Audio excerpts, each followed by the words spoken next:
México 5.0, Andrés Pascoe Ripi. Con el gusto de saludarte, Andrés. Pues preguntarte desde tu perspectiva, ¿cómo evalúas la diplomacia mexicana frente a nueva coyuntura que tenemos, el gobierno de los Estados Unidos y lo que se ha venido dando en los sexenios pasados, que me parece lamentable que se utilice el servicio exterior mexicano como una especie de premio, de consolación o inclusive de castigo para ciertos políticos? Pero bueno, desde tu perspectiva, ¿cómo evalúas para un primer saque aquí en esta intervención? Adelante, Andrés. No, primero que nada, muchas gracias por invitarme, Gabriel, y un gran saludo a todo tu auditorio en Mega Noticias. Es un placer estar aquí con ustedes para compartir algunos puntos de vista. Me parece, hay varios puntos que son interesantes y hay que compartimentarlos para poderlos abordar de forma efectiva, ¿no?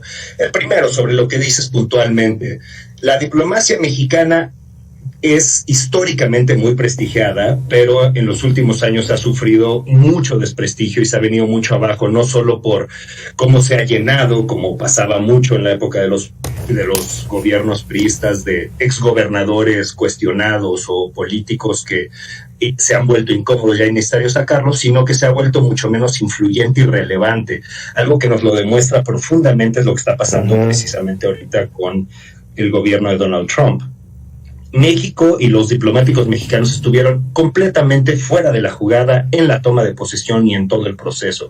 Y aunque Ebrard y otros políticos y el canciller celebren que tuvieron una llamada telefónica con Marco Rubio o que hubo un contacto por aquí o por allá, en general han sido contactos informales, no muy no con muchas consecuencias, pero sobre todo pues se vio en la toma de protesta, no había presencia mexicana significativa, y esa es una señal muy importante que Trump le está dando a los diplomáticos mexicanos de no tengo mucho interés en hablar con ustedes ahora. Y bueno, la forma en que se ha comportado con nosotros desde entonces, pues ciertamente confirma esa actitud que tiene. Creo que Claudia Sheinbaum tiene un desafío muy importante de reposicionar a México después de cómo Andrés Manuel se encerró y realmente bloqueó las ventanas para que México dejara de vernos, no estuvo en las conferencias internacionales, convirtió en efecto al sistema diplomático en una herramienta de silencio y obsecuencia, y con muchas cosas bastante controversiales en el proceso.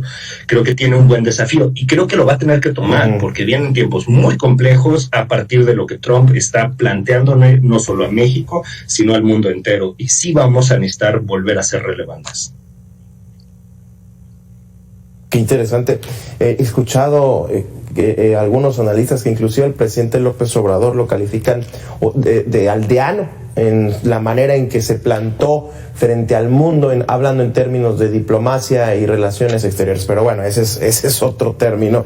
Ahora, me llama mucho la atención la palabra prestigiada. Yo recuerdo escuchar a Carlos Fuentes, a Octavio Paz, a Alfonso Reyes como parte del servicio exterior mexicano, como parte de los red de embajadores, y ahora tenemos políticos, algunos venidos a menos, algunos como premio de consolación, lo decía hace un momento. ¿Cómo se encuentra la red diplomática, el servicio exterior mexicano, como una burocracia, digamos, activa, que atiende a los mexicanos a lo largo del mundo, haciendo trámites, atendiéndolos, pero también además pues tratando de funcionar como especie de bomberos de un primer contacto que pues se pueda tener en alguna crisis en específico en ese país? ¿Cómo lo evalúas? ¿Cómo lo dejaron? ¿Cómo está actualmente el servicio exterior mexicano? Lo que te puedo decir es que a partir de la administración pasada, los consulados, hablemos particularmente de los consulados en Estados Unidos, que son como los más que enfrentan los problemas más graves, ¿no? Porque tenemos los consulados que son muy relevantes en países de América Latina y en Europa, pero donde tenemos la red más amplia y más significativa de consulados es sin duda Estados Unidos, por razones obvias de la cantidad de compatriotas que están allá. Y de lo que vimos son muchísimos cargos políticos de cuadros partidistas, incluso de nivel relativamente bajo, que pues fueron enviados ahí porque no se les encontró un lugar suficientemente apropiado dentro de la burocracia local, ¿no? Y eso de lo que nos habla es de que no se ha permitido la profesionalización de esa labor que es sumamente profesional. O sea, ¿por qué no hay que ser embajador? Y el embajador va y da la cara y hace cócteles y hace las negociaciones delicadas con los jefes de Estado y entabla vínculos estratégicos, ¿no? Pero los cónsules realmente son burócratas que tienen que saber muy bien lo que hacen para saber cómo resolver los problemas. Son los que atienden las emergencias, son los que atienden las crisis, son los que atienden a las personas que están teniendo accidentes o que están encarceladas y, por supuesto, los que están siendo deportados.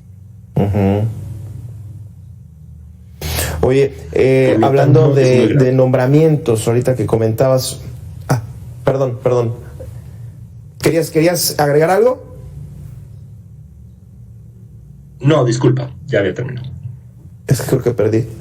Bueno, tenemos delay. Bueno, te preguntaba, hablando de la relación que estamos teniendo con los Estados Unidos, se anunció el nombramiento del coronel Ronald Johnson, un perfil, digamos, que me parece a mí muy distinto a Ken Salazar, y muy distinto inclusive al embajador que en el primer mandato de Trump designó para México, que era Christopher Landau. Tuve la oportunidad de inclusive platicar con Ken Salazar en un recorrido que hicimos por la península de Baja California,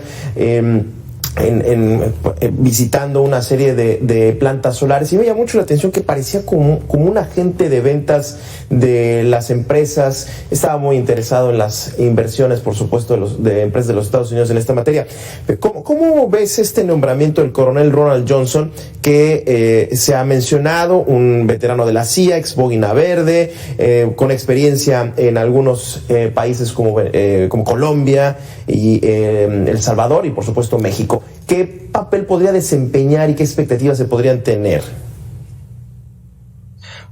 Ken Salazar, en primer lugar, fue un embajador muy, muy particular, ¿no? Porque, era muy claro con su amor por México y su cariño por la gente y tal. Tenía una relación muy fluida con los medios de comunicación, tenía relación con distintos políticos de distintos sectores y, como bien decía tu nota al inicio del programa, tenía una estupenda relación con Andrés Manuel López Obrador. Se llevaban bien, se quedaban bien, porque él era un tipo muy afable. Los que también, como tú, estuvimos con él, alguna vez lo podíamos ver, pues era simpaticón y con su sombrero y muy así. Pero fue relativamente inefectivo en el sentido de que logró muy poca penetración en lo que el gobierno de Biden esperaba lograr, como por ejemplo matizar algunas de las reformas, contener algunos de los exabruptos del expresidente, y pues eso fue lo que llevó al final a que pues la relación se enfriara. Sheinbaum, por supuesto, se plegó a la irritación de López Obrador y pues lo trató casi como paria hasta que terminó su encargo. Johnson, con 20 años de experiencia en la CIA, realmente nos están mandando un agente, ¿no? Y viene con un mandato muy claro. Él no viene a ser nuestro cuate, él no viene a ver cómo ayudamos a las inversiones, ya que él viene a abordar el tema de la migración y del narcotráfico, que es lo que ha hecho. En El Salvador, pues él tejió toda esta relación muy sólida con Bukele para precisamente fomentar este tema de las cárceles y el crackdown brutal que hicieron sobre las maras salvatruchas y demás. Entonces es el tipo de persona que no viene a caerle bien a nadie, viene a cumplir con un mandato, que es decir, las prioridades de Donald Trump es que ustedes quiebren los carteles, y yo creo que lo va a hacer.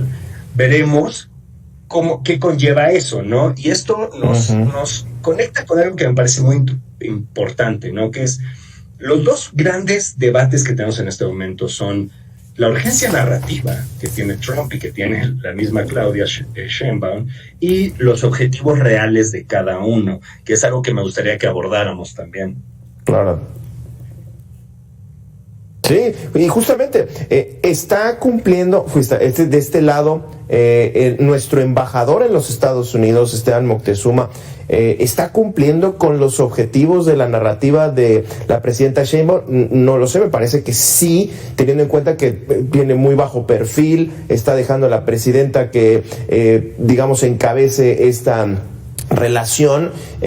No sé cuál es el papel tan protagónico están teniendo los otros funcionarios, pero también está esa parte, ¿no? También está esa parte de México en los Estados Unidos, Andrés.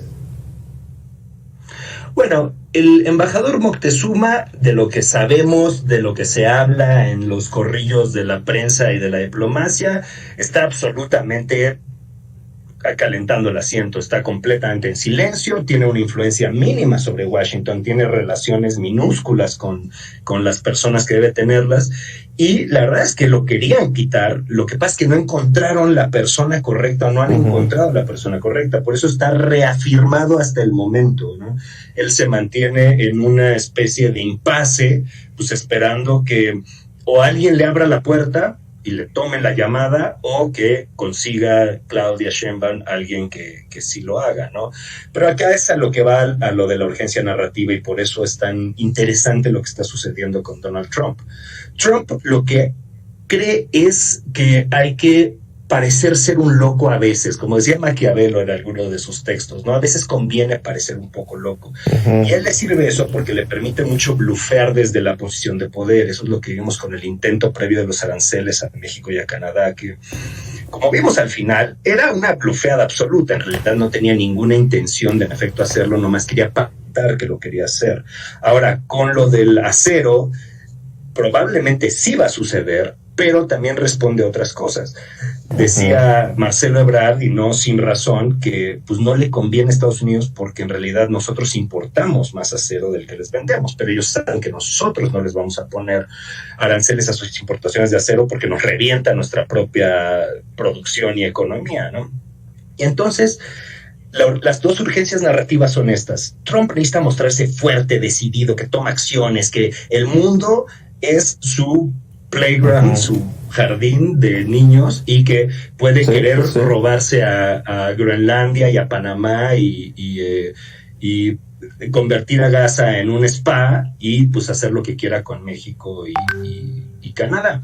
Sabemos que mucho de eso no va a ser así, pero le sirve mucho narrativamente. A Sheinbaum también le sirve todo esto porque le permite crear esta sensación del enemigo externo desde afuera, y pues ya los ves a Monreal y a los morenistas diciendo, aquí no hay espacio para los traidores a la patria, y todos tenemos que alinearnos, y básicamente exigiendo la obediencia de toda la nación como si tuviéramos una oposición particularmente peligrosa.